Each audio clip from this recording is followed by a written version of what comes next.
Hello friends, आज की class में देखेंगे डीएलएड तृतीय सेमेस्टर हिंदी विषय के लघुत्तरीय प्रश्नों को। दोस्तों, हमने प्लेलिस्ट बनाए हुए हैं राजन सीरीज का। जितने भी बहुविकल्पी अति लघुत्तरीय लघुत्तरीय हैं सारे प्लेलिस्ट में मिल जाएंगे, तो एक बार चेकआउट कर लीजिएगा। नीचे डिस्क्रिप्शन में लिंक मिल जाएगा। और पहली बार आए तो सब्सक्राइब कर लीजिएगा। लाइक शेयर सब्सक्राइब ये सब आप कर दीजिएगा। बीच में बोलने की आवश्यकता नहीं है, सीधे ध्यान दे करके पूरा पढ़ते चलिए जाइएगा। ठीक है, पूरा कंप्लीट कर लीजिएगा। तो आइए स्टार्ट करते हैं वीडियो को। पहला प्रश्न लेते हैं, मुंशी प्रेमचंद का संक्षिप्त जीवन परिचय लिखिए। उत्तर हो जाएगा जीवन परिचय हेडिंग में। प्रेमचंद का जन्म वाराणसी जिले के लमही नामक ग्राम में 31 जुलाई सन 1880 ईस्वी को हुआ था। इन्होंने बीए तक शिक्षा प्राप्त की तथा उर्दू का विशेष ज्ञान प्राप्त किया। वह एक स्कूल अध्यापक से सब इंस्पेक्टर के पद तक पहुँचे। पहले जो है स्कूल के प्रधानाध्यापक थे, धीरे धीरे जो है पढ़ाई करते हुए इन्होंने सब इंस्पेक्टर तक पहुँचे। और उनका बचपन का नाम धनपत राय था, किंतु उर्दू में वे नवाब राय के नाम से भी इन्होंने कहानी लिखी थी। और हिंदी पत्र पत्रिकाओं में उनकी रचनाओं को अत्यधिक महत्व दिए गए। उपन्यास, कहानीकार, संपादक, अनुवादक, नाटककार, निबंध लेखक आदि के रूप में प्रेमचंद प्रतिष्ठित हुए। और 8 अक्टूबर 1936 ईस्वी को इनका निधन भी हो गया। और आगे देखेंगे दोस्तों, इन्होंने जो रचनाएं की थी, रचना है प्रेम पूर्णिमा, बड़े घर की बेटी, लाल फीता, सप्त सरोज, नवनिधि, नमक का दरोगा, प्रेम पचीसी, प्रेम प्रसूत, प्रेम द्वादशी, प्रेम प्रमोद, प्रेम तीर्थ, प्रेम चतुर्थी, प्रेम प्रतिज्ञा, सप्त सुमन, प्रेरणा, समर यात्रा, पंच प्रसून, नवजीवन, प्रेम पंचमी आदि। उपन्यास अगर बात करें दोस्तों, तो इन्होंने लिखा था प्रेमाश्रम, निर्मला, रंगभूमि, कायाकल्प, गबन, सेवा सदन, कर्मभूमि, गोदान, मंगलसूत्र जो लिखा था ये जो है पूरा ही नहीं हो पाया था। और नाटक इन्होंने लिखा था करबला, प्रेम की वेदी, संग्राम आदि इन्होंने नाटक लिखा था। भाषा शैली की अगर बात करें तो कौन सी भाषा शैली में उन्होंने लिखा था? प्रेमचंद का विशाल कहानी साहित्य मानव प्रकृति, मानव इतिहास एवं मानवीय के सहृदय स्पर्शी चित्रों से भरपूर है।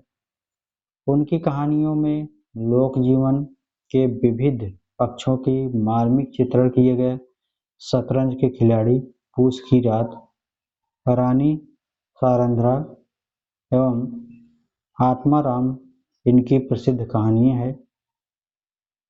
प्रश्न संख्या 2 है, स्वतंत्र लेखन से क्या अभिप्राय है? उत्तर है स्वतंत्र लेखन से अभिप्राय अपनी बात को किसी भी प्रकार से दूसरों के सामने रख कर प्रकट करना।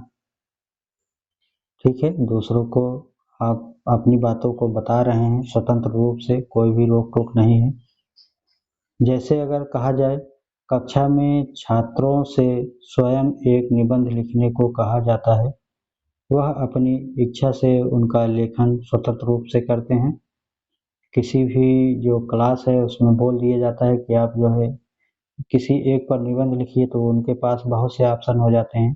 ठीक है, किसी पर भी एक पकड़ करके उस पर लिख सकते हैं। ये स्वतंत्र लेखन होता है। प्रश्न संख्या 3 है, प्रेरणार्थक क्रिया किसे कहते हैं? उत्तर है जिन क्रिया को कर्ता स्वयं न करके किसी दूसरे से करवाता है तो उसे प्रेरणार्थक क्रिया कहते हैं। जैसे अध्यापक छात्र से पाठ पढ़वाते हैं, तो इसमें अध्यापक जो है नहीं पढ़ रहे हैं, छात्र पढ़ रहे हैं। मोहित ने दर्जी से कुर्ता सिलवाया, मोहित खुद नहीं सिले, दर्जी से जो है कुर्ता सिलवाया है। ठीक है, यहाँ पर प्रश्न संख्या 4 है, भाषा में मुहावरे का प्रयोग संबंधित सार्थकता पर एक संक्षिप्त नोट लिखिए एवं उदाहरण द्वारा स्पष्ट कीजिए। और उत्तर है तो इसका दोस्तों उत्तर हो जाएगा मुहावरे ऐसे वाक्यांश होते हैं जिनका शाब्दिक अर्थ कुछ और होता है लेकिन उसका प्रचलित अर्थ कुछ और होता है।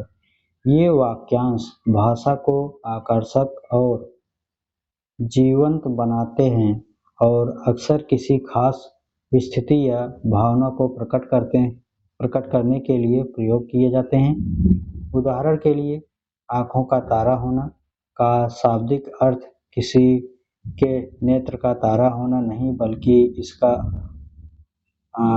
इसका अर्थ है किसी का बहुत प्रिय होना। प्रश्न संख्या 5 है, औपचारिक एवं अनौपचारिक कथन में सोदाहरण अंतर स्पष्ट कीजिए, अर्थात उदाहरण सहित स्पष्ट कीजिए। आगे पूछा गया है दोस्तों, अथवा करके औपचारिक एवं अनौपचारिक कथनों में अंतर बताइए। तो क्या अंतर होता है औपचारिक और अनौपचारिक में, इसको देखना है। तो औपचारिक दोस्तों क्या होता है, पहले तो अनौपचारिक जानिए। आप अपने घर पर हैं, किसी से कुछ भी बोल सकते हैं, ठीक है, दोस्त के सामने है, आप कुछ भी बोल सकते हैं।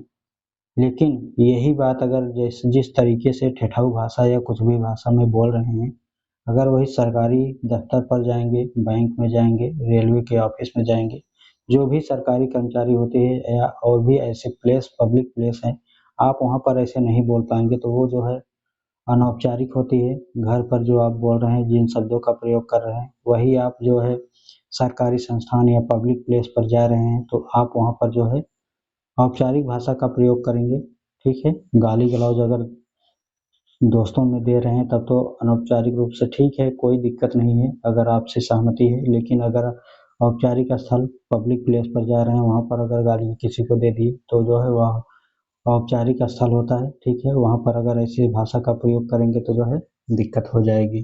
तो दोनों में अंतर आ गया होगा समझ में। अब देखते हैं क्या लिखा गया है।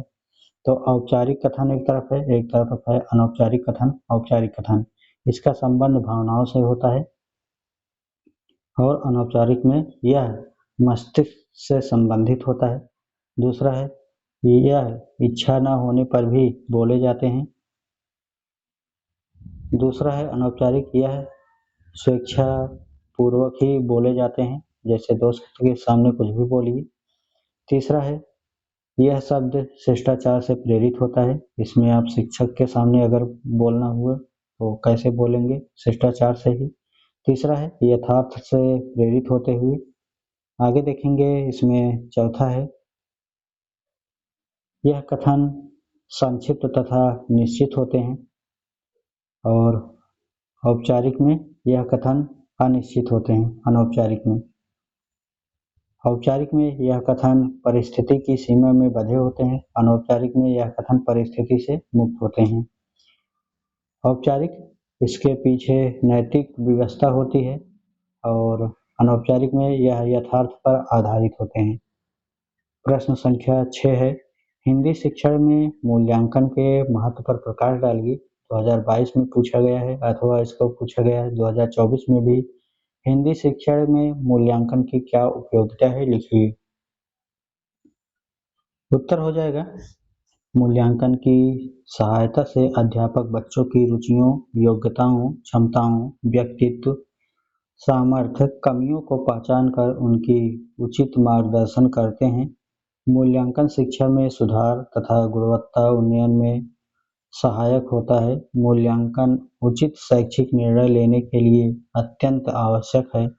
मूल्यांकन से शिक्षा शास्त्री, प्रशासन, अध्यापक, छात्र, अभिभावक शिक्षण के उद्देश्य की प्राप्ति सीमा को जान सकते हैं। मूल्यांकन शिक्षण के उद्देश्यों को स्पष्ट कर सकते हैं तथा छात्रों के अध्ययन के लिए प्रेरित करते हैं। और मूल्यांकन कक्षा शिक्षण में सुधार लाता है। अध्यापक को अपनी कमी ज्ञात हो जाती है, जिससे वह अपने शिक्षण को अधिक सुसंगठित बनाते हैं। यहाँ पर जो मूल्यांकन शब्द इस्तेमाल हो रहा है, जितने भी शब्द इस्तेमाल हो रहे हैं दोस्तों, ये लगभग हमने जो है शैक्षिक मूल्यांकन और समावेशी शिक्षा में जो है इन सभी का उल्लेख किया गया है। अगर उसको नहीं देखें तो देख लीजिएगा, क्योंकि शब्द को अच्छे से समझाए हुए हैं वहाँ पर, जो जो शब्द आए हुए हैं, तो वहाँ पर समझे रहेंगे तो ये भी आसानी होगी। फिलहाल इसको भी लेकर चलेंगे। प्रश्न संख्या 7 है, हिंदी भाषा में उच्चारणगत अशुद्धियों के प्रमुख कारणों का उल्लेख कीजिए।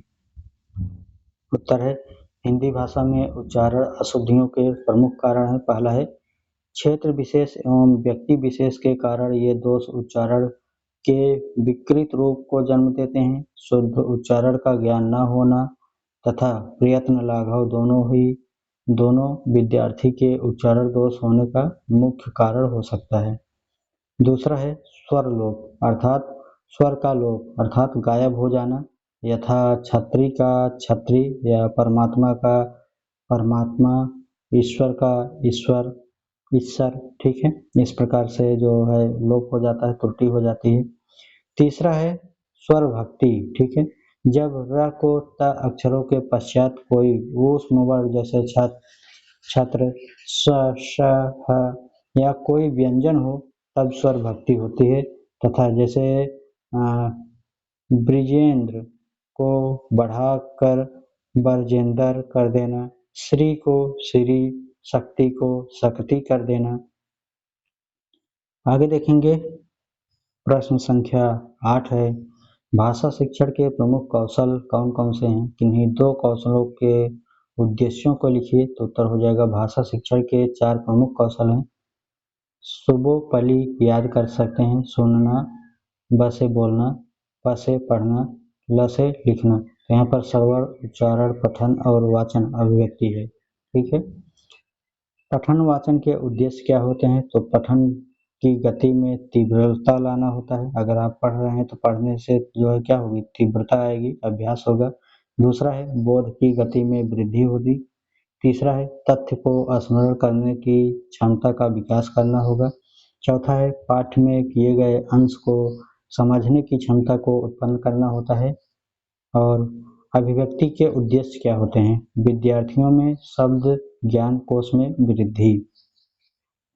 दूसरा पॉइंट है विद्यार्थियों में विषयानुसार भाषा शैली तथा विचारों का ज्ञान, सुंदर, स्पष्ट तथा सुडौल अक्षर लिखने में निपुणता। तीसरा है बौद्धिक तथा मानसिक विकास में सहयोग।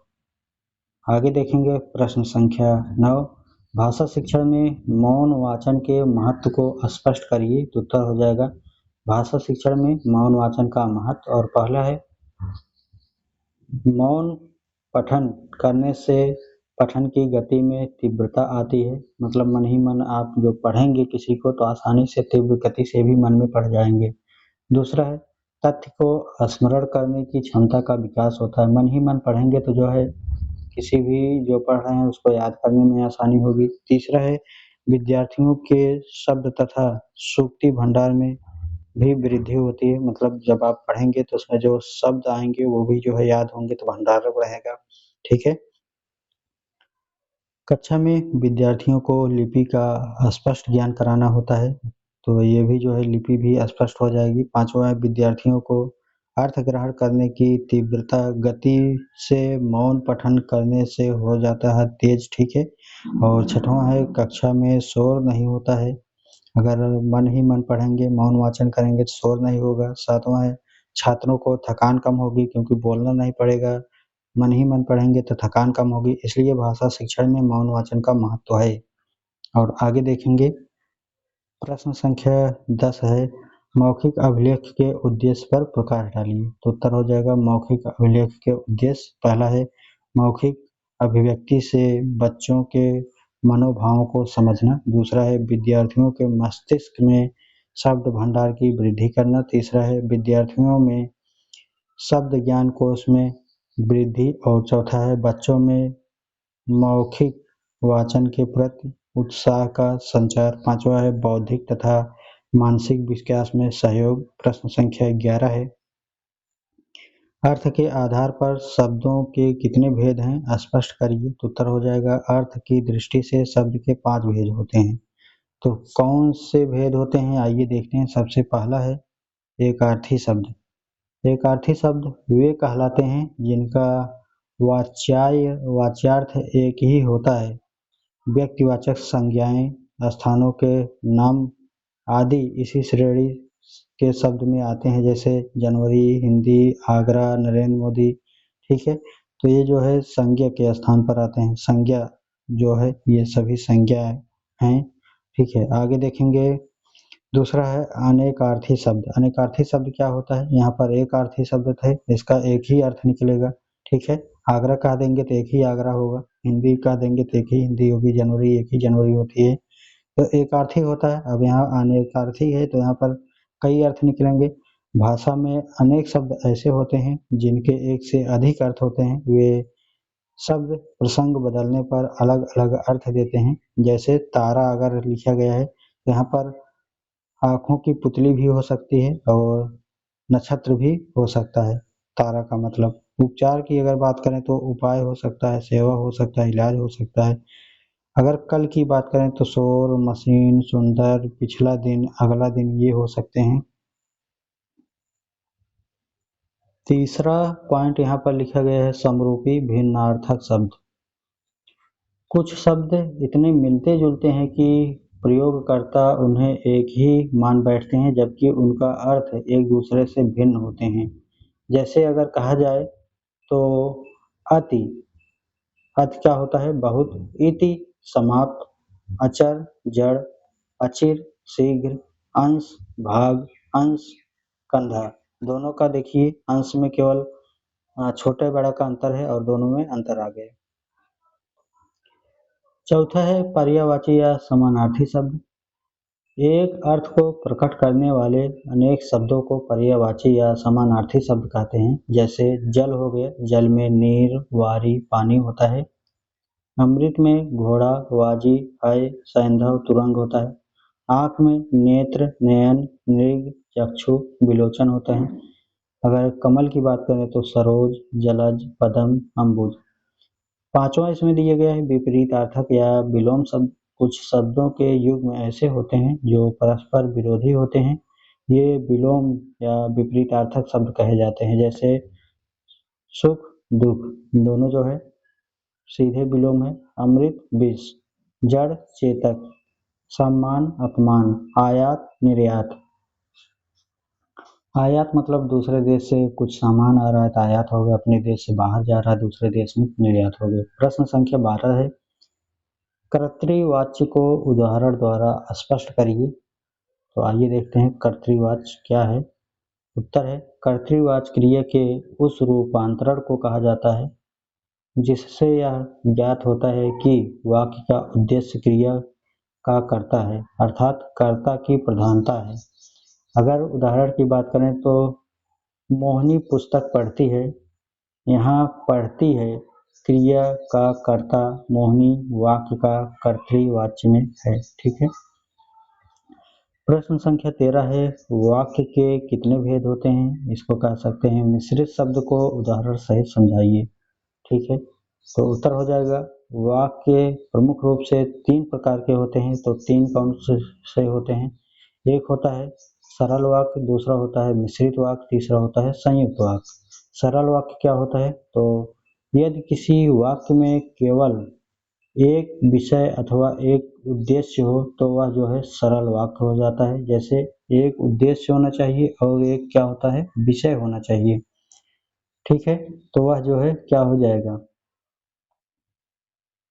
वह जो है सरल वाक्य हो जाएगा। ठीक है, इसमें उदाहरण लिखा गया है जैसे रेखा पुस्तक पढ़ती है और वह है मोहित घर जाता है। ठीक है, तो आगे है दूसरा पॉइंट मिश्रित वाक्य। मिश्रित वाक्य वह वाक्य है जिससे प्रधान वाक्यांश सामान्यतया हो तथा एक से अधिक उपवाक्य शामिल हो। जैसे अगर बात करें तुमको जल्दी स्कूल जाना चाहिए ताकि तुम्हारा पहला घंटा छूट ना जाए। ठीक है, तो यहाँ पर देखिए यहाँ पर क्या हो रहा है कि अगर स्कूल जल्दी नहीं जा रहे तो घंटा तो जो है छूट ही जाएगा। ठीक है, इसमें एक दूसरे पर डिपेंड है, मिश्रित है ये। ठीक है, तो एक प्रधान है और एक उपवाक्य है। इसमें संयुक्त वाक्य देखेंगे तीसरा। संयुक्त वाक्य वह वाक्य है जिसमें एक से अधिक उपवाक्य हो। ये उपवाक्य लेकिन, किंतु, परंतु, वे, यद्यपि, तथापि इन शब्दों से जो है जुड़े होते हैं। तो जैसे बात करेंगे संयुक्त वाक्य कैसे होगा तो आधी चल रही है और सड़कों पर धूल उड़ रही है। अगर आधी आना बंद हो जाए तो सड़कों पर धूल भी उड़ना बंद हो जाएगा, लेकिन इन दोनों को कनेक्ट कौन कर रहा है और शब्द जो है दोनों को कनेक्ट कर रहा है। ठीक है, कनेक्टिंग वर्ड है। इसी को संयुक्त वाक्य कहेंगे। दूसरा देखिए, मोहन सो रहा है लेकिन उसका भाई बीमार है, यहाँ कनेक्टिंग वर्ड लेकिन है, तो ये संयुक्त वाक्य हो गया। अथवा क्या कह सकते हैं, संयुक्त वाक्य दो या दो से अधिक स्वतंत्र उपवाक्यों से मिलकर निर्मित होते हैं जो आपस में किसी संयोजक से मिलते हैं। ठीक है, वही है कनेक्टिंग वर्ड, दूसरों को जोड़ रहे हैं दो वाक्यों को। प्रश्न संख्या 14 है, निम्न वाक्यों में सरल वाक्य, मिश्रित वाक्य, संयुक्त वाक्य छांटिए। मोहन पुस्तक पढ़ता है, तो ये मोहन क्या कर रहा है, पुस्तक पढ़ रहा है, तो सरल वाक्य हो जाएगा।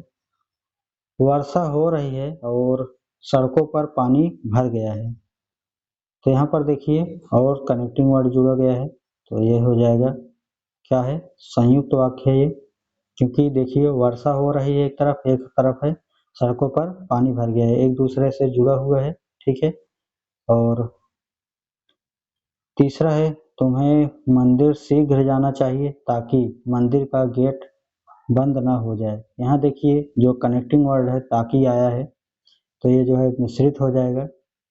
और चौथा, इसमें रोहन को घर जल्दी जाना चाहिए ताकि वह अपनी परीक्षा के लिए पढ़ सके, यहाँ पर जो है मिश्रित वाक्य हो जाएगा। और पांचवा है, सीता चाय बना रही है, तो इसमें हो जाएगा सरल वाक्य। ठीक है, सीता क्या कर रही है, चाय बना रही है। आगे है प्रश्न संख्या 15, निम्न वाक्यों में सरल वाक्य, मिश्रित वाक्य तथा संयुक्त वाक्य छांटिए। उत्तर हो जाएगा, अंधेरी रात है और आधी आ रही है, तो यह जो है क्या है, संयुक्त वाक्य है। दूसरा है, आकाश स्वच्छ था, आधी का वेग घट गया और सूर्य पश्चिम से बहुत तेजी से डूबने वाला था। सूर्य, ठीक है, सूर्य पश्चिम से बहुत तेजी से डूबने वाला था, तो ये जो है संयुक्त वाक्य हो जाएगा। ठीक है, तीसरा पॉइंट है, रोहित स्कूटर चला रहा है, तो रोहित क्या कर रहा है, स्कूटर चला रहा है, ये किसी भी कनेक्टिंग से कुछ भी नहीं जुड़ा है, ये सरल वाक्य हो जाएगा। ठीक है, और यहाँ पर चौथा पॉइंट है, बाबा रामदेव का व्याख्यान था, मानो बम के गोले छूट रहे हैं, तो यहाँ पर जो है संयुक्त वाक्य हो जाएगा। ठीक है, आगे है पांचवा पॉइंट, मैं सोचता हूँ कि तुमने जो पत्र वहां भेजा उसे उसने फाड़ डाला, तो ये जो है मिश्रित वाक्य होगा, क्योंकि देखिए तीनों जो है सेंटेंस अलग अलग हैं। आगे है प्रश्न संख्या 16, अपठित अवतरण से आप क्या समझते हैं, तो उत्तर हो जाएगा, अपठित का अभिप्राय है न पढ़ा हुआ।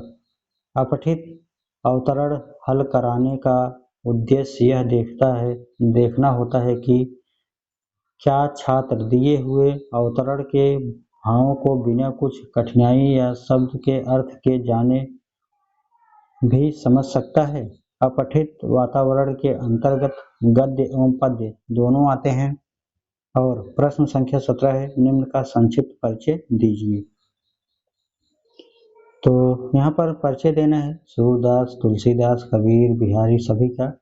तो आइए बारी बारी से देखते हैं। सबसे पहले सूरदास को देखेंगे।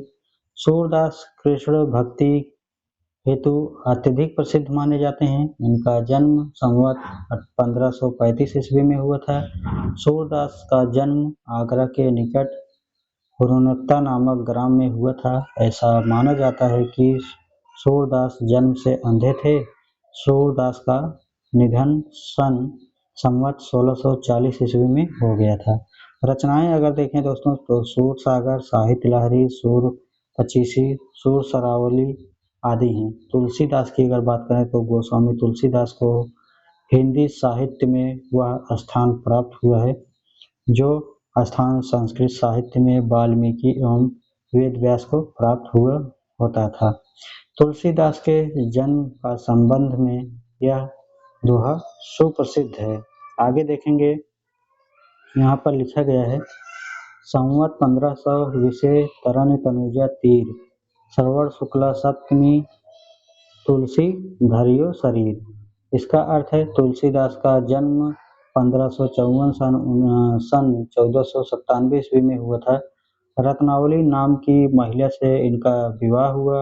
आप राम भक्ति के लिए सुप्रसिद्ध हैं। तुलसीदास का देहावसान जो है 1680 ईस्वी संवत 1680 ईस्वी में हो गया था। अगर इनकी रचना की बात करें तो रामचरितमानस, विनय पत्रिका, गीतावली, दोहावली, कवितावली, ये जो है इनकी रचनाएं हैं। आगे बात करेंगे दोस्तों, यहाँ पर ग है कबीर। और हिंदी भक्ति में काव्य धारा के सुप्रसिद्ध कवि कबीरदास जी का जन्म संवत 1455 ईस्वी में वाराणसी में हुआ था। कबीरदास जी का पालन पोषण जुलाहा दंपति नीरू और नीमा ने किया था। इस दंपति ने कबीर जी को लहरतारा नामक तालाब के किनारे पाया था। कबीर का विवाह लोई नामक महिला से हुआ था तथा कमाल एवं कमाली के रूप में उनके पुत्र एवं पुत्री पैदा हुए। ऐसा माना जाता है कि कबीर अनपढ़ थे और इनके इस कथन से स्पष्ट होता है, मसी कागज छुओ नहीं, कलम गही नहीं हाथ। संत कबीरदास का यह दोहा है और इसमें बताते हैं कि मैंने कभी स्याही, कागज या कलम स्पर्श नहीं किया और न ही कभी कलम हाथ में ली है। तो इसका ये अर्थ है, तो ये इन्होंने कहा है। और कबीर जी समाज सुधारक कवि थे। उनका संवत 1575 में मगहर में देहावसान हो गया। और कथन रचनाएं की अगर बात करें तो बीजक, साखी, सबद, रामायणी, ये सभी जो हैं रचनाएं इनकी हैं। और बिहारी की बात करते हैं दोस्तों, यहाँ पर है बिहारी रीतिकाल के सर्वश्रेष्ठ कवि माने जाते हैं। बिहारी जी का जन्म सन 1603 ईस्वी में मध्य प्रदेश के ग्वालियर जिले में हुआ था। बिहारी ने अपनी रचना में इतिहास पुरुष महाराजा जयसिंह के जीवन पर प्रकाश डाला, जिनका प्रभाव राजा जयसिंह पर बहुत ज़्यादा पड़ा और अपने दबाव में उसको बुलाकर सम्मान पूर्ण स्थान दिए। सन 1663 ईस्वी में बिहारी का देहावसान हो गया था। इनकी रचनाएं हैं बिहारी सतसई। और प्रश्न संख्या 18 है, निम्न पर संक्षिप्त टिप्पणी लिखें। और रामचंद्र शुक्ल का है और खा है महादेवी वर्मा। तो इन पर देखते हैं। सबसे पहले रामचंद्र शुक्ल हैं, उत्तर हो जाएगा रामचंद्र शुक्ल का जन्म बस्ती जिले के अगोना नामक ग्राम में सन 1884 ईस्वी में हुआ था। आचार्य जी काशी हिंदू विश्वविद्यालय में हिंदी विभाग के अध्यक्ष थे। हिंदी के सर्वश्रेष्ठ समीक्षक तथा हिंदी साहित्य के इतिहास लेखक के रूप में शुक्ला जी प्रसिद्ध हैं। शुक्ल जी ने मनोविज्ञान के विषयों को लेकर श्रेष्ठ निबंधों की रचना की है। अपने निबंधों के विषय में विवेचन के साथ ही अपने व्यक्तित्व की छाप रहती है। तर्क वितर्क भाव एवं विचार मनोविज्ञान एवं साहित्य शास्त्र का संतुलन इसके निबंधों में है। रचनाएं अगर बात करें तो हिंदी साहित्य का इतिहास, जायसी ग्रंथावली, तुलसीदास चिंतामणि, नागरी प्रचारिणी पत्रिकाएं आदि इनकी रचनाएं हैं। ठीक है। ख है महादेवी वर्मा। और महादेवी वर्मा का जन्म 1907 ईस्वी में फर्रुखाबाद में हुआ था। इनके पिता का नाम श्री गोविंद प्रसाद एवं माता का नाम हेम रानी वर्मा था। इनकी माता की विदुषी महिला थी और सरल और स्वभाव ही इनका ठीक था। महादेवी वर्मा जी ने गद्य और पद्य दोनों में जो है योगदान दिया था और अपने प्रारंभिक शिक्षा जो है इनकी मध्य प्रदेश इंदौर से प्राप्त की थी और उच्च शिक्षा जो है इन्होंने इलाहाबाद से पूर्ण किया था। उत्तर प्रदेश सरकार द्वारा इन्होंने इनको जो है भारती पुरस्कार दिए गए और राष्ट्रपति द्वारा आपको पद्मश्री की उपाधि से भी जो है विभूषित किया गया था। इनको जो है परम विभूषण दिया गया था पद्मश्री। और पद्मश्री दिया गया था, ठीक है। और उनका जो है देहावसान सन 1987 ईस्वी में प्रयागराज में जो है प्रयाग में हो गया था। अगर इनकी कृतियाँ बात करें तो कृतियाँ थी इनकी स्मृति की रेखाएं, अतीत के चलचित्र, पथ के साथी, मेरा परिवार, चांद पत्रिका, दीप शिखा, यामा, निहार, रश्मि आदि। प्रश्न संख्या 19 है, निम्न पर संक्षिप्त टिप्पणी लिखें। पहला है जयशंकर प्रसाद, दूसरा है मैथिली शरण गुप्त, तीसरा है हरिश्चंद्र और चौथा है सुमित्रा नंदन पंत, पांचवा है रामधारी सिंह दिनकर। तो यहाँ पर देखेंगे सबसे पहले रामधारी सिंह जयशंकर प्रसाद के लिए पहला है, तो पहला देखते हैं। और जयशंकर प्रसाद का जन्म सुगधि नामक वैश्य परिवार में सन 1889 ईस्वी में हुआ था। इनके पिता का नाम श्रीदेवी प्रसाद था और वे साहित्य प्रेमी व्यक्ति थे। अल्पायु में ही प्रसाद जी के माता पिता का निधन और 17 वर्ष की अवस्था में इनके बड़े भाई का देहावसान हो गया था। वे महान कवि एवं प्रतिभाशाली कथाकार थे। कामायनी महाकाव्य पर इन्हें जो है मंगला प्रसाद पारितोषिक के से सम्मानित किया गया था और जीवन संघर्ष से जूझते हुए 48 वर्ष की कम आयु में ही 14 जनवरी 1937 ईस्वी को इनकी मृत्यु हो गई थी। अगर रचनाएं देखें दोस्तों तो रचनाएं हैं इनकी, प्रसाद जी एक श्रेष्ठ कवि, नाटककार, निबंधकार और आलोचक थे। चित्राधार, कानन, कुसुम, करुणालय और महाराणा का महत्व, प्रेम पथिक, आंसू, लहर, झांसा, कामायनी इनकी जो है महत्वपूर्ण काव्य कृतियां हैं। नाटक हैं इनकी चंद्रगुप्त, स्कंदगुप्त, अजातशत्रु, राज्यश्री, विशाख, ध्रुव स्वामिनी, जय में जय का नागयज्ञ एवं एक भूत आदि इनके जो है प्रसिद्ध नाटक रहे हैं। उपन्यास की अगर बात करें तो कंकाल, तितली आदि इनके प्रसिद्ध उपन्यास हैं। कहानी की अगर बात करें तो आकाशदीप, इंद्रजाल, प्रतिध्वनि, आधी, छाया, सलीम, ग्राम्य आदि। दूसरा है मैथिली शरण गुप्त, तो मैथिली शरण गुप्त को भी जीवन परिचय याद रखिएगा। 7-8 जीवन परिचय में से 2-3 याद रखेंगे तब भी जो है काम हो जाएगा, लेकिन जो है डेट, जन्म कहाँ हुआ और मृत्यु कहाँ हुई, 2-4 कृतियाँ इतना तो याद रखिएगा। जीवन परिचय में मैथिली शरण गुप्त का जन्म 3 अगस्त सन 1886 ईस्वी को चिरगांव जनपद झांसी में हुआ था। इनके पिता का नाम रामचरण था और गुप्त जी का 12 दिसंबर 1964 ईस्वी को स्वर्गवास हो गया। कृतियाँ एवं रचनाएं, यशोधरा, द्वापर, जय भारत, पंचवटी, साकेत, भारत भारती, झंकार, जयद्रथ वध, त्रिपथगा, कुड़ाल गीत, विश्ववेदना, विष्णुप्रिय और सिद्धराज, हिडिंबा, रंग में भंग, किसान आदि, चंद्रहास, तिलोसत्ता,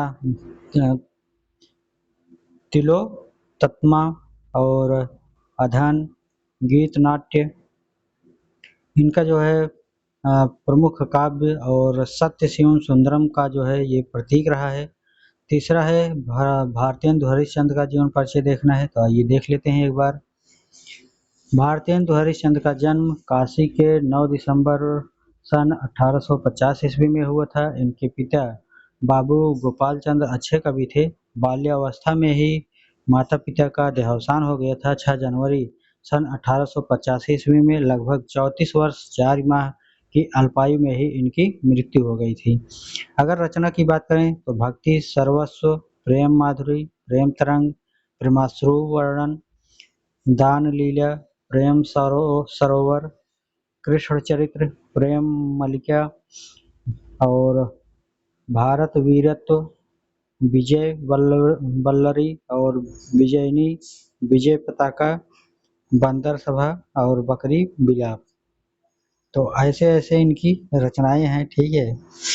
आगे देखेंगे, चौथा है सुमित्रा नंदन पंत। ये सभी 7, 8, 9 की जो है जीवन परिचय की अगर किताब अच्छे से पढ़े हैं तो वहाँ से पूरा जो है वही दिया गया है। जीवन परिचय। सुमित्रा नंदन पंत का जन्म उत्तराखंड राज्य के अल्मोड़ा जनपद अंतर्गत कौसानी नामक ग्राम में 20 मई सन 1900 ईस्वी में हुआ था। जन्म के कुछ घंटों पश्चात ही इनकी मां का निधन हो गया था। इनके पिता का नाम गंगादत्त पंत था और इनकी मृत्यु 28 दिसंबर 1977 ईस्वी को हो गई थी। अगर रचनाएं की बात करें तो ग्रंथि, पल्लव, गुंजन, युगांत, युगवाणी, ग्राम्य, काव्यवाणी और स्वर्ण किरण, स्वर्णधूलि, उत्तरा, युगपथ, पुरुषोत्तम राम, पतझर, गीतहंस, गीत पर्व, चितंबर, कला और बूढ़ा चाँद, लोकायतन और गीत नाट्य अगर की बात करें तो ज्योत्सना हो गया, रजत शिखर, अतिमा और उपन्यास हार है इनकी और कहानी जो संग्रह है इनकी 5 कहानी है। ठीक है। अब आगे है 5वां पॉइंट, रामधारी सिंह दिनकर। जीवन परिचय। रामधारी सिंह दिनकर का जन्म बिहार के मुंगेर जनपद के सिमरिया नामक ग्राम में 30 दिसंबर 1908 ईस्वी को हुआ था। इनके पिता का नाम श्री रवि सिंह तथा माता का नाम श्रीमती मनरूप देवी था और 24 अप्रैल सन 1974 ईस्वी को इनकी मृत्यु हो गई थी। अगर रचनाएं की बात करें दोस्तों तो इनकी प्रसिद्ध रचनाएं रेणुका, हुकार, बारदोला, विजय, धूप छाप, बापू, प्राणभंग, इतिहास के आंसू, मिर्च का मजा, दिल्ली, रश्मि रथी, नीम के पत्ते, नील कुसुम, चक्रवाल, नए सुभाषित, हिमालय धरा के उस पार, परशुराम की प्रतीक्षा, आत्मा की आंखें, हारे को हरिनाम, सीपी और शंख, धूप और धुआं, सामधेनी, रसवंती, द्वंद्व गीत, कलिंग विजय, कुरुक्षेत्र, कुरुवरसी, ठीक है, कुरुवरसी आदि जो है इनकी रचनाएं रही हैं। आगे देखेंगे प्रश्न संख्या 20। वाच्य से आप क्या समझते हैं? यह कितने प्रकार का होता है, स्पष्ट करिए। वाच्य। वाच्य क्रिया के उस रूपांतरण को कहा जाता है जिससे यह जाना जाता है कि वाक्य में कर्ता के विषय में अथवा कर्म के विषय में अथवा भाव के विषय में क्रिया द्वारा क्या कहा गया है। तो वाच्य परिवर्तन के प्रकार। वाच्य परिवर्तन 3 प्रकार के होते हैं, कर्तृवाच्य, कर्मवाच्य और भाववाच्य। ये भी याद रखिएगा 3 प्रकार, कर्तृ, कर्म, भाव। और प्रश्न संख्या 21 है, सामासिक पद किसे कहते हैं? उत्तर है जब 2 या 2 से अधिक पदों से मिलकर एक शब्द बनता है तो उसे सामासिक पद कहते हैं, जैसे चाय, नाश्ता, रोजी रोटी, पढ़ाई लिखाई आदि। प्रश्न संख्या 22 है, राजभाषा किसे कहते हैं? तो उत्तर हो जाएगा राजनैतिक दृष्टि से किसी राज्य का शासन कार्य जिस भाषा में चलता है उसे उस राज्य की राजभाषा कहा जाता है। प्रायः मातृभाषा तथा राजभाषा में अंतर नहीं है, परंतु हमारे देश में अनेक प्रांत होने के कारण अनेक राजभाषाएं हैं। ये राजभाषाएं प्रायः उस राज्य की मातृभाषाएं ही हैं। संविधान द्वारा केंद्र की राजभाषा हिंदी। प्रश्न संख्या 23 है, भाषा शिक्षण में सस्वर वाचन का क्या महत्व होता है? तो आइए देखते हैं भाषा शिक्षण में जो सस्वर वाचन होता है, स्वर के साथ वाचन किया जाता है, बोला जाता है, उसका क्या महत्व है। उत्तर है अनेक अनौपचारिक अवसरों पर व्याख्यान देते समय वाद विवाद एवं गोष्ठियों में अपनी बात को प्रभावशाली ढंग से काटने हेतु सस्वर वाचन प्रयुक्त होता है। गोष्ठियों मतलब समूहों में। शुद्ध प्रभावपूर्ण वाचन श्रोताओं पर विशेष प्रभाव डालते हैं। अगर शुद्ध और भावपूर्ण जो है आप श्रोताओं के बीच में, समूहों के बीच में बोलेंगे तो वहाँ पर जो है विशेष प्रभाव डालता है। और यही नहीं, इससे वक्ता का भी जो है व्यक्तित्व निखरता है। किसी भी अवसर पर वार्ता करते समय जिसका वाचन अच्छा है वह अन्य लोगों की अपेक्षा दूसरों को शीघ्र प्रभावित कर लेता है। आगे प्रश्न संख्या 24 है, वर्तनी संबंधित अशुद्धियों के क्या कारण है, संक्षेप में लिखिए। तो उत्तर हो जाता है वर्तनी संबंधित अशुद्धियों के कारण। हिंदी भाषा के अंतर्गत वर्तनी संबंधित शुद्धियों के विभिन्न कारण होते हैं, जैसे इस सभी त्रुटियों का वर्गीकरण निम्न प्रकार से कर सकते हैं। तो निम्न प्रकार कौन कौन से हैं, आइए देख लेते हैं। पहला है लिखते समय मनोस्थिति के सामान्य न होने से भी अशुद्धियां होती हैं। दूसरा है अधिक समय तक कार्य करना तथा थकावट होने से भी जो है अशुद्धियां होने लगती हैं।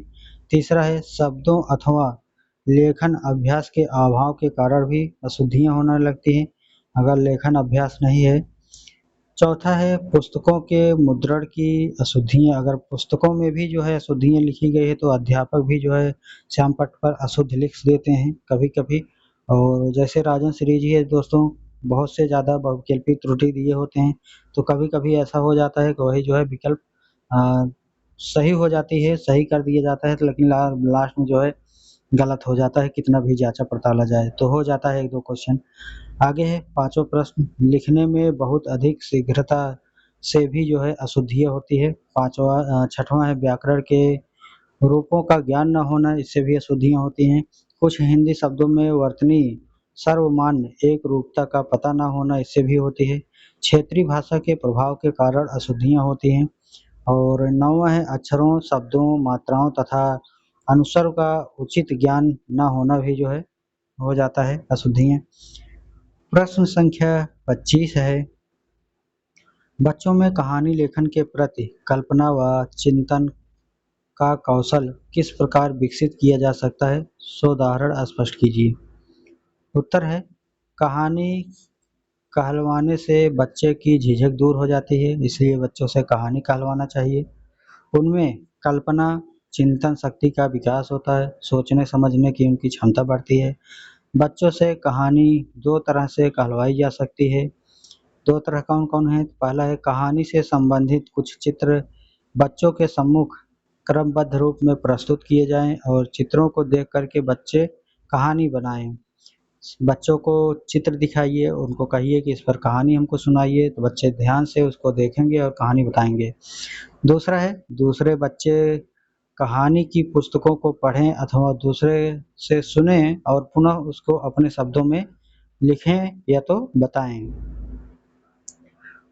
उपर्युक्त दोनों प्रकार से बच्चे की कहानी लेखन के प्रति कल्पना और चिंतन और कौशल जो है विकसित होगी। प्रश्न संख्या 26 है, भाषा किसे कहा जाता है? भाषा के विभिन्न रूप और कौन कौन होते हैं ये भी जानना है, तो आइए देखते हैं। उत्तर है भाषा विचारों के विभिन्न एक माध्यम है। भाषा क्या है? विचारों को अभिव्यक्त करने का एक माध्यम है।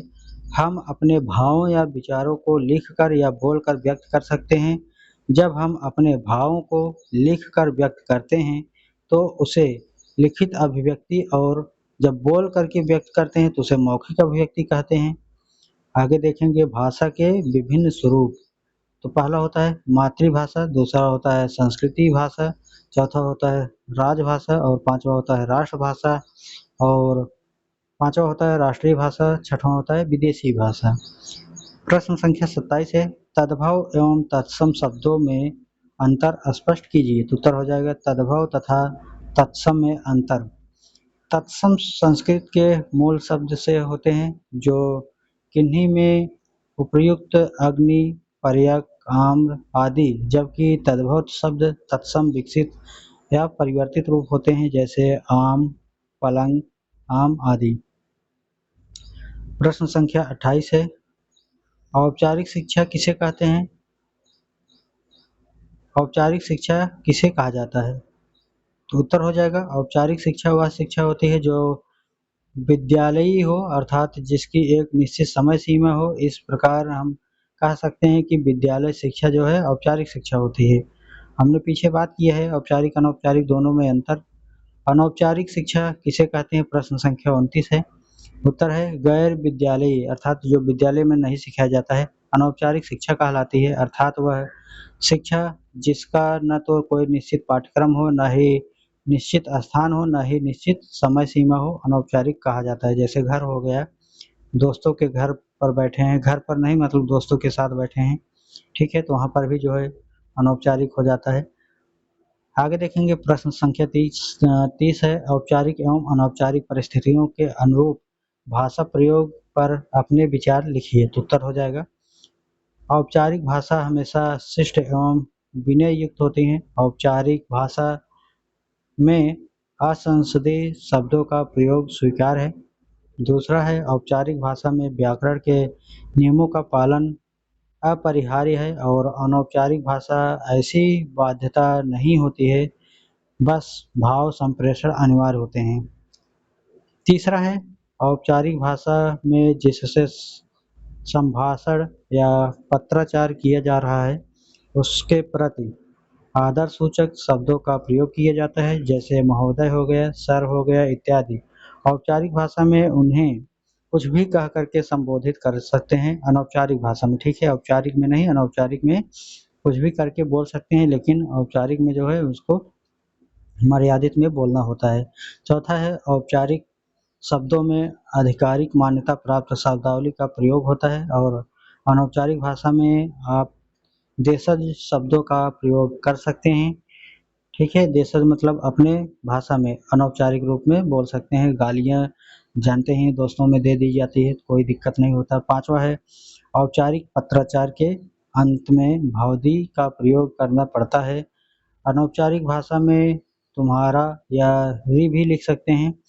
प्रश्न संख्या 31 है, राष्ट्रभाषा किसे कहते हैं? उत्तर है जिस भाषा में राष्ट्र विशेष का शासकीय कार्य चलता है वह उस राष्ट्र की भाषा है। सैद्धांतिक रूप से खड़ी बोली हिंदी को राष्ट्रभाषा घोषित कर दिया गया है, परंतु वह पूर्ण रूप से राष्ट्रभाषा के पद को प्राप्त नहीं कर पाई है। इसका कारण है हमारा अंग्रेजी से मोह है, ठीक है, अंग्रेज से क्या है, लगाव है। जहाँ देखो अंग्रेजी बोली जाती है। अंग्रेजी दोस्तों इम्पॉर्टेंट भी है, ऐसा नहीं है, ठीक है, क्योंकि बाहर जाएंगे तो वहाँ पर अंग्रेजी को जो है महत्व दिया जाता है। और प्रश्न संख्या 32 है, अंतर्राष्ट्रीय भाषा किसे कहते हैं? उत्तर है जिस भाषा के माध्यम से विश्व के सभी राष्ट्र विचारों का आदान प्रदान करते हैं उन्हें राष्ट्रीय भाषा कहा जाता है। अंग्रेजी को अंतर्राष्ट्रीय भाषा माना गया है। प्रश्न संख्या 33 है, लेखन कार्य करते समय कागज और आंखों के बीच की दूरी कितनी होनी चाहिए? तो उत्तर है लेखन कार्य करते समय कागज से और आंखों के बीच की जो दूरी है वो जो है 12 इंच होनी चाहिए। प्रश्न संख्या 34 है, मात्रा किसे कहते हैं? और उत्तर है मात्रा व्यंजन के साथ स्वर को मिलाने के लिए जो चिन्ह जोड़ा जाता है वह मात्रा कहलाता है। अस्वर की कोई मात्रा नहीं होती है, यह सभी व्यंजनों में पहले से ही जुड़ा रहता है। प्रश्न संख्या 35 है, हंस पद एवं समाप्ति सूचक विराम चिन्हों का संकेत बताते हुए उनका प्रयोग सुनिश्चित कीजिए। उत्तर है हंस पद। जब लिखते समय कोई शब्द अथवा पद भूल से छूट जाता है तो उसे दिखाने के लिए यह चिन्ह लगा करके पंक्ति के ऊपर लिख देते हैं, जैसे मुकेश एक अच्छा लड़का है। अगर हमको यहाँ बहुत दिखाना था तो अब स्पेस है नहीं यहाँ पर, तो हमें यहाँ पर जो है एक के बाद यहाँ पर जो है हंसपद लगा करके ऊपर लिख देना है बहुत। तो अब हो गया मुकेश एक बहुत अच्छा लड़का है, तो इस चिन्ह को त्रुटि बोधक चिन्ह भी कहते हैं, इसको लगा सकते हैं। आगे है समाप्ति सूचक चिन्ह, एक तो आने ही वाला है दोस्तों चिन्ह से। तो समाप्ति सूचक चिन्ह पहला है पूर्ण विराम। पूर्ण विराम से आशय है कि पूरी तरह से ठहरना या रुकना, जहाँ वाक्य की अंतिम गति जो है वो लेकर विराम ले और वहाँ पूर्ण का प्रयोग लगा दें। सीधी सी बात ये समझिए दोस्तों, जो भी वाक्य लिखा जाता है वाक्य जब पूरी हो जाती है तो लास्ट में जो है पूर्ण विराम का चिन्ह लगा दिया जाता है रुकने के लिए।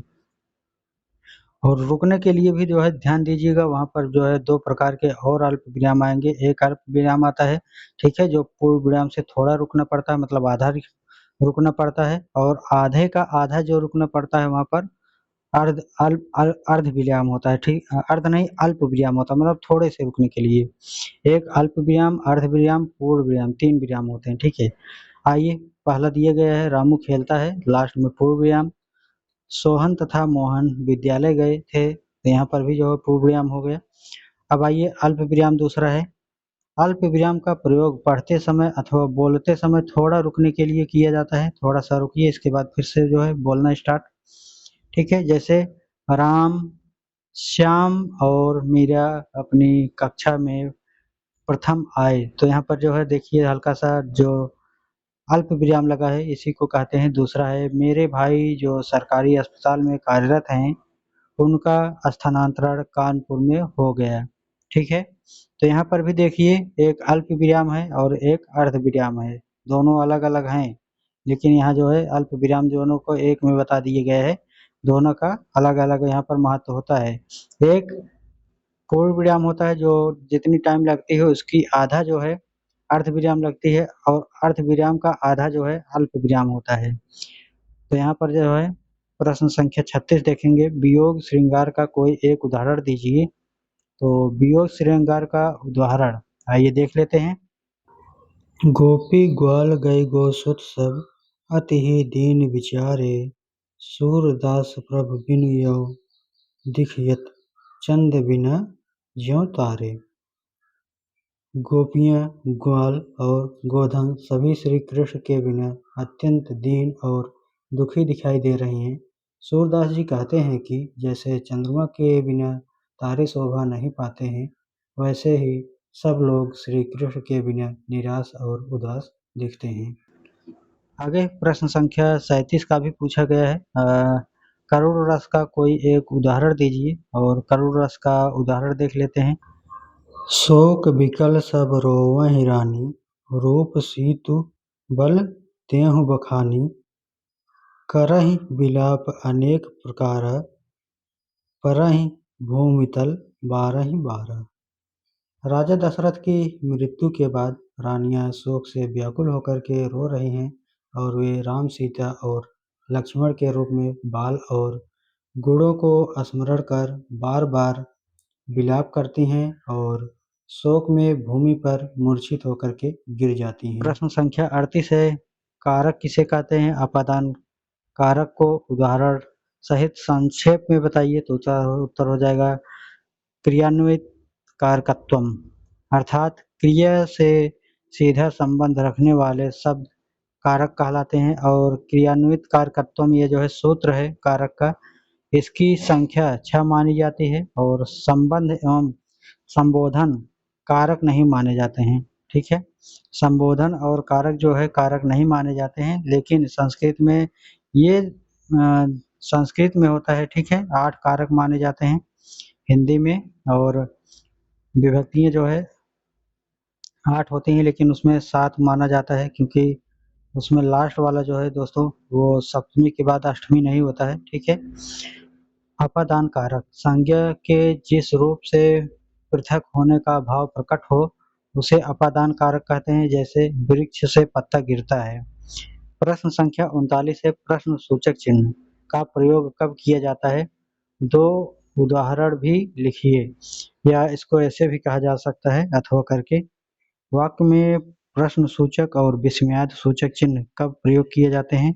उदाहरण सहित स्पष्ट कीजिए। तो उत्तर हो जाएगा प्रश्नवाचक चिन्ह, और उस चिन्ह प्रश्नवाचक वाक्य के अंत में लगता है। जैसे अगर कहा जाए क्या सरकार महंगाई को रोकने में सफल हो सकेगी, यहाँ पर प्रश्न पूछा जा रहा है, या तो कहोगे हाँ या तो कहेगो नहीं, तो यहाँ पर प्रश्नवाचक लग जाएगा। दूसरा है भ्रष्टाचार उन्मूलन हेतु देश में कौन आगे आएगा, तो यहाँ पर भी जो है प्रश्नवाचक चिन्ह लगा है।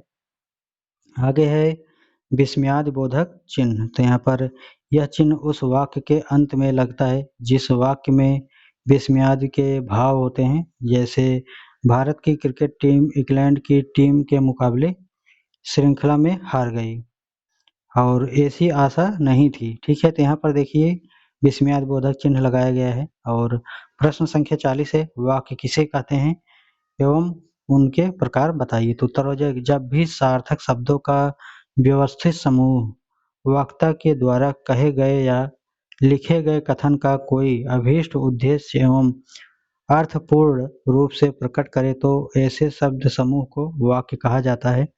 वाक्य में प्रयोग होने वाले शब्द समूहों को पद कहा जाता है। सरल शब्दों में कहें तो एक समूह में सार्थक शब्दों के मेल से बनने वाली इकाई जो है वाक्य कहलाती है। वाक्य के 3 प्रकार होते हैं, कौन-कौन से होते हैं ये भी देखेंगे। और इसमें पहला है रचना के आधार पर, दूसरा है क्रिया के आधार पर, तीसरा है अर्थ के आधार पर। और पहला देखेंगे इसमें रचना के आधार पर वाक्य के 3 प्रकार होते हैं। पहला है साधारण वाक्य, दूसरा है संयुक्त वाक्य, तीसरा है मिश्रित वाक्य। दूसरा हो जाएगा क्रिया के आधार पर 3 प्रकार के वाक्य होते हैं। पहला है कर्तृवाक्य, दूसरा है कर्मवाच्य, तीसरा है भाववाच्य। इसमें जो तीसरा दिया गया है अर्थ के आधार पर 8 प्रकार के वाक्य होते हैं। जैसे पहला है विधानार्थक वाक्य, दूसरा है संदेहार्थक वाक्य, तीसरा है निषेधात्मक वाक्य और चौथा है ज्ञानार्थक वाक्य। प्रश्नार्थक वाक्य जो है और छठवां है संकेतार्थक वाक्य, सातवां है इच्छावार्थक वाक्य, विस्मयादिबोधक वाक्य। ठीक है, 8 प्रकार के पाए जाते हैं। और प्रश्न संख्या 41 है अभिव्यक्ति के साधनों का वर्णन कीजिए। तो उत्तर हो जाएगा अभिव्यक्ति के 2 साधन होते हैं। पहला है मौखिक अभिव्यक्ति और दूसरा है लिखित अभिव्यक्ति। तो मौखिक अभिव्यक्ति भाषा के माध्यम से बोलने के द्वारा जो है की जाती है, किंतु इसमें आंगिक मुद्राओं का भी जो है विशेष योगदान दिया जाता है। लिखित अभिव्यक्ति लिपि के माध्यम से की जाती है। जिस प्रकार मौखिक अभिव्यक्ति में कथन भंगिमा और इसकी प्रतिभा प्रभावशाली में वृद्धि कराती है, ठीक उसी प्रकार लिखित अभिव्यक्ति में लेखन शैली प्रभाव उत्पादन करने में विशेष भूमिका का निर्वहन करते हैं। प्रश्न संख्या 42 है दीपावली पर्व पर 8 पंक्तियां लिखिए। तो उत्तर हो जाएगा पहला दीपावली को दीपों का त्योहार या दीपोत्सव कहा जाता है। दूसरा है दीपावली भारत का सबसे लोकप्रिय और सबसे बड़ा त्योहार है। तीसरा है यह त्योहार भगवान राम की याद में मनाया जाता है जो 14 वर्ष की वनवास के बाद अयोध्या लौटे थे। चौथा है इस अवसर पर हिंदू अनुयायी मिट्टी के दीपक जलाते थे और घरों को जो है रंगोली से सजाते थे। पांचवा पॉइंट है बच्चे बूढ़े और जवान इस दिन देवी लक्ष्मी और भगवान गणेश की पूजा करते हैं। छठवां पॉइंट है इस दिन हिंदू अपने दोस्तों पड़ोसियों और मिठाइयाँ भी जो है उपहार में देते हैं। आगे है सातवां पॉइंट बच्चे इस त्योहार पर पटाखे जलाकर खुश होते हैं। आठवां पॉइंट है दीपावली का त्योहार सांस्कृतिक और सामाजिक सद्भाव का प्रतीक है। 2022 में आए हुए प्रश्न है। प्रश्न संख्या 43 देखेंगे लेखन में सुलेख का महत्व बताइए। उत्तर हो जाएगा लेखन में सुलेख का महत्व पीटी पटनायक के शब्दों में निसंदेह ही लेखन में सुलेख का उतना महत्व है जितना भाषण में सुउच्चारण का है। सुलेख यदि शुद्ध नहीं होता है तो भाषा ज्ञान की स्थिति भी अधूरी कही जाएगी। लिखित कार्य शुद्ध लेखन का इसीलिए महत्व है।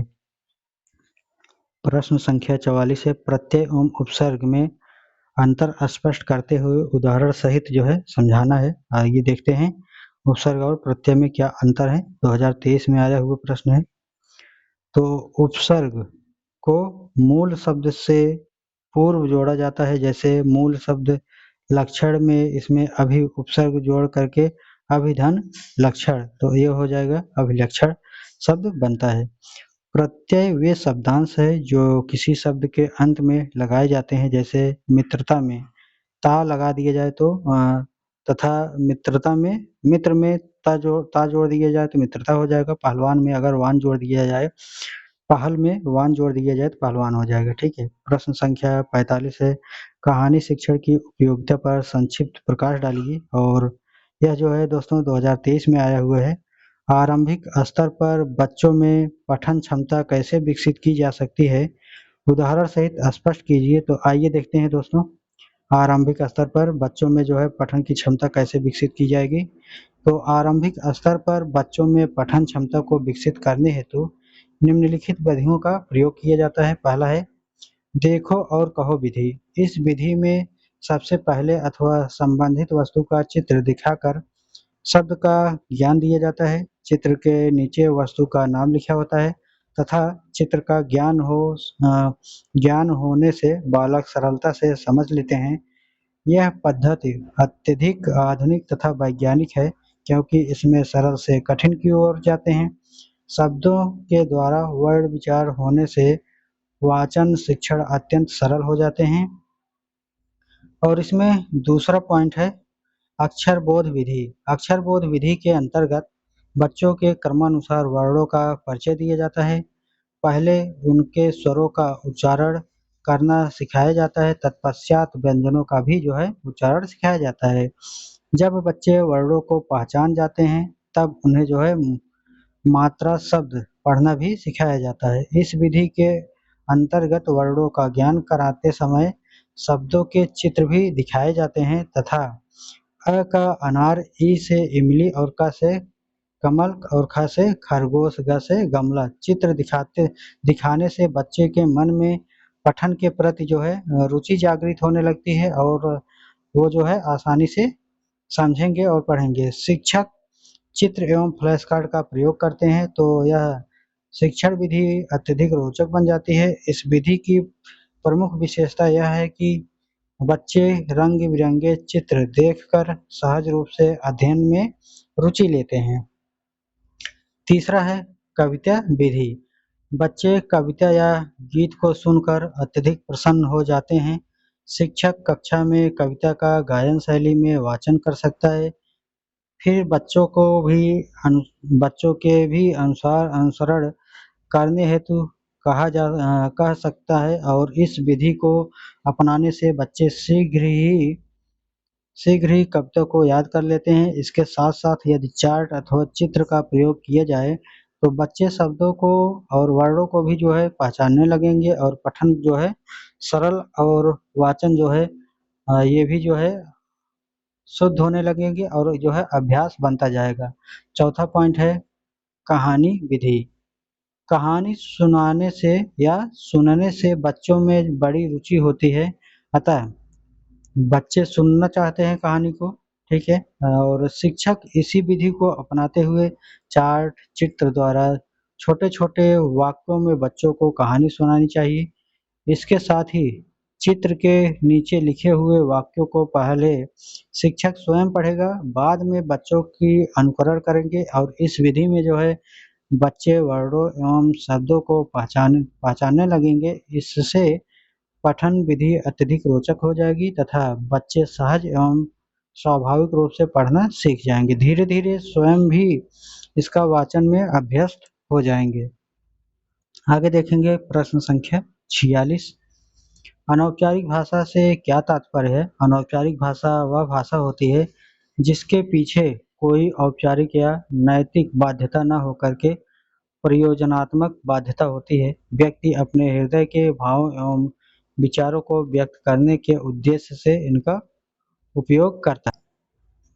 प्रश्न संख्या 47 है औपचारिक भाषा से क्या तात्पर्य है? उत्तर है औपचारिक भाषा से तात्पर्य उस भाषा से होता है जो वक्ता द्वारा औपचारिकतावश बोली या लिखी जाती है।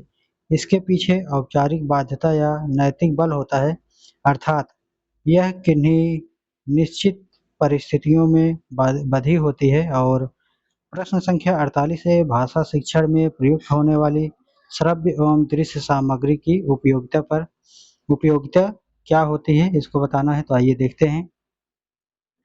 भाषा शिक्षण में प्रयुक्त होने वाली श्रव्य एवं दृश्य सामग्री की उपयोगिता यह है कि इसके माध्यम से बच्चे अच्छी तरह से शिक्षण कार्य कर पाते हैं, क्योंकि जो श्रव्य और दृश्य सामग्री है जैसे टेलीविज़न और रेडियो और इंटरनेट, मोबाइल, ये सभी जो है दोस्तों इसके ज़रिए से जो है क्या करते हैं तो आसानी से जो है शिक्षा को सरल बनाया जा सकता है और इसको समझा जा सकता है और चित्रों को भी जो है दिखा करके, सुना करके, रेडियो के माध्यम से बोल करके, ठीक है? तो इसको भी जो है आसान हो जाता है, ठीक है? भाषा शिक्षण में सरल विधि का इस्तेमाल करना। प्रश्न संख्या 49 है क्रिया किसे कहते हैं अथवा कह सकते हैं क्रिया किसे कहते हैं? इनके 2 उदाहरण लिखिए। वे शब्द जिनसे किसी कार्य का होना या कारण या करना पाया जाता है वह क्रिया कहलाती है। पहला होता है वह आदमी है, ठीक है। दूसरा है वह पाठ पढ़ती है, क्या करती है, पढ़ती है, पढ़ना क्या हो जाएगा, क्रिया हो जाएगा। शब्द से होने का बोध होता है, पढ़ती है शब्द में, शब्द से पढ़ने का बोध होता है, अतः वे शब्द क्रिया शब्द हैं, ठीक है। आगे देखेंगे धातु। क्रिया के रूप में धातु कहते हैं, क्रिया के रूप को धातु कहते हैं। जैसे पढ़ती है क्रिया शब्द है, इसका मूल रूप पठ है और पढ़ना ही धातु है। कुछ क्रियाओं और उनके धातु रूपों को सूची दी जा रही है। धातु में न प्रत्यय जोड़ने से क्रिया का सामान्य रूप बनता है। जैसे पठ धातु में न जोड़ने से पढ़ना सामान्य रूप बन जाता है, ठीक है। कोई भी दोस्तों शब्द हो अगर उसमें अगर ना जोड़ दिए जाए तो लगभग वो क्रिया बन जाती है, ठीक है। तो आइए देखते हैं ना जोड़ने पर कहाँ कहाँ बन रही है। चलना क्या है, क्रिया है, और सामान्य रूप क्या हो जाएगा, चलना, और धातु इसमें क्या है, चल। जो धातु है दोस्तों उसी में ना जोड़ दिए जाए सामान्य रूप में, ठीक है, तो क्या बन जाएगा, सामान्य रूप बन जाएगा। और दूसरा है लिखेगा, लिखेगा का क्या हो जाएगा, लिख धातु है और लिख में ना जोड़ दिया जाए तो लिखना हो जाएगा।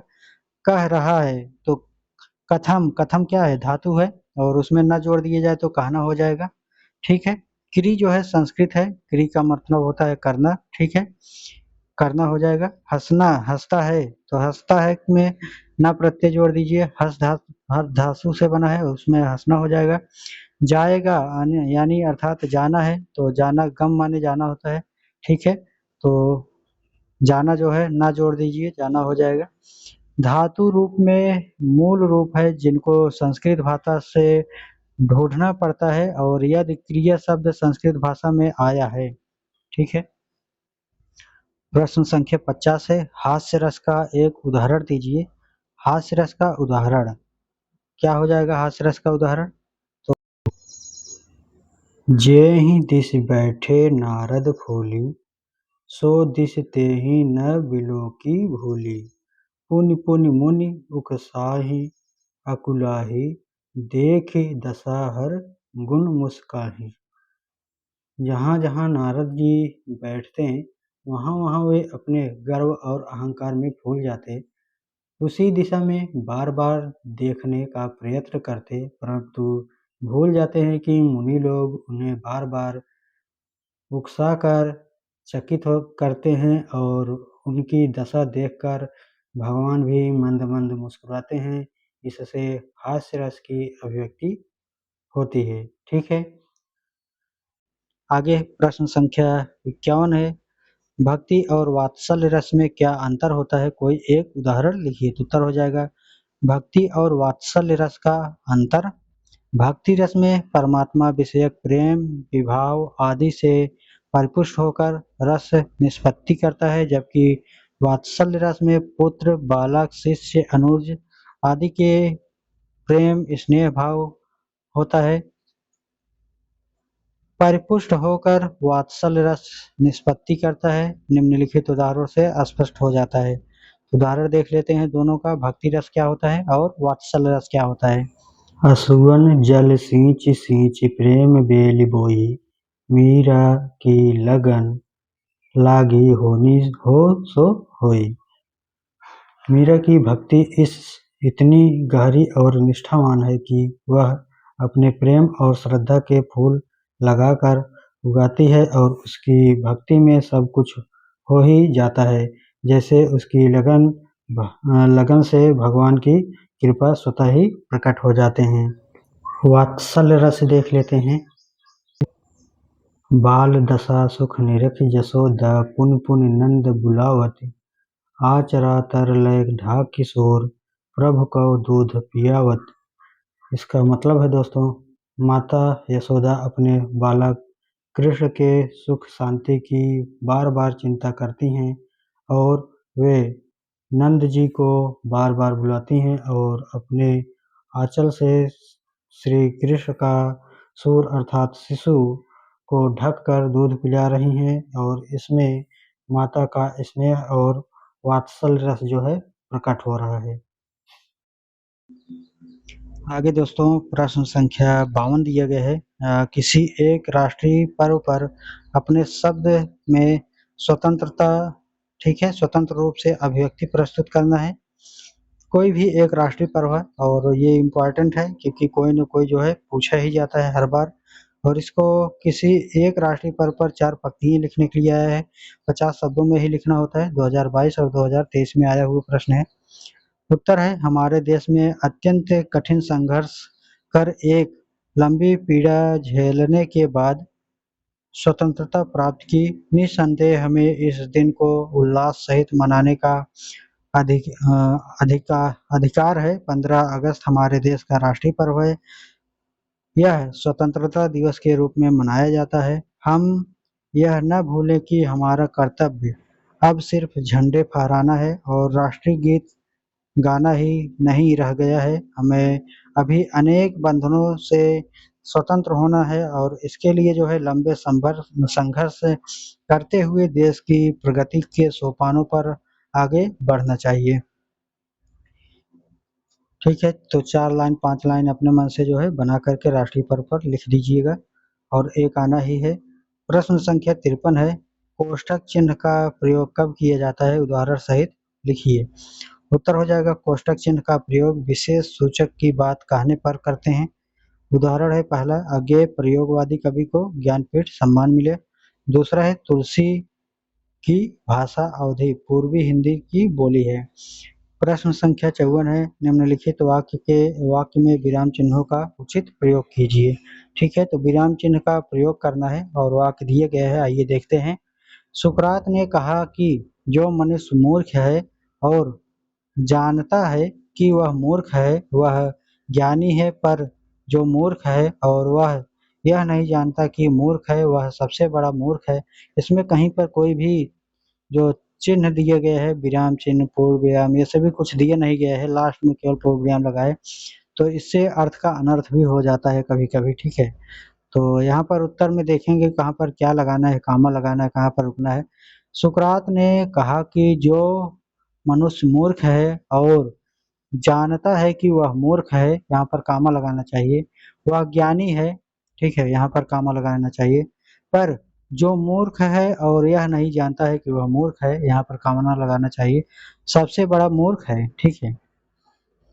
प्रश्न संख्या 55 है, दीर्घ स्वर को उदाहरण सहित समझाइए। उत्तर हो जाएगा, जिन स्वरों के उच्चारण में ह्रस्व से लगभग दुगुना समय लगता है वे दीर्घ स्वर कहलाते हैं, जैसे आ, ई, उ, ऐ, औ। ठीक है। प्रश्न संख्या 56 है, कहानी शिक्षण की उपयोगिता पर संक्षिप्त प्रकाश डालिए या टिप्पणी लिखिए। तो उत्तर हो जाएगा, कहानी शिक्षण की उपयोगिता। कहानी कहलाने से विद्यार्थियों का संकोच दूर होता है, उनकी कल्पना व चिंतन शक्ति का विकास होता है तथा बच्चे के पाठ्यक्रम में रुचि होने लगती है, क्योंकि जब कहानी सुना दिया जाता है बच्चे रुचि लेकर के सुनते हैं कि यहाँ आगे कहानी में क्या है। प्रश्न संख्या 57 है, निबंध से क्या अभिप्राय है? तो उत्तर हो जाएगा, विचारों को सुव्यवस्थित कर क्रमबद्ध रूप से प्रस्तुत करने वाली गद्य रचना निबंध कहलाती है। प्रश्न संख्या 58 है, गद्य और पद्य में अंतर लिखिए। तो आइए देख लेते हैं गद्य और पद्य में क्या क्या अंतर होते हैं। पहला है गद्य में, गद्य के वाक्यों में विराम इत्यादि के नियमों का पालन किया जाता है, जबकि पद्य में इन नियमों का कोई भी संबंध नहीं होता है, ठीक है, पालन नहीं किया जाता है। दूसरा है गद्य में लय की कोई भी भूमिका नहीं होती है और दूसरा है पद्य में गति एवं लय की विशेष भूमिका होती है। तीसरा है गद्य में छंद का कोई उपयोग नहीं होता है, जबकि पद्य में रचना छंदबद्ध अथवा छंदयुक्त होती है। और प्रश्न संख्या 59 है, किन्हीं 4 विराम चिन्हों को उदाहरण सहित समझाइए।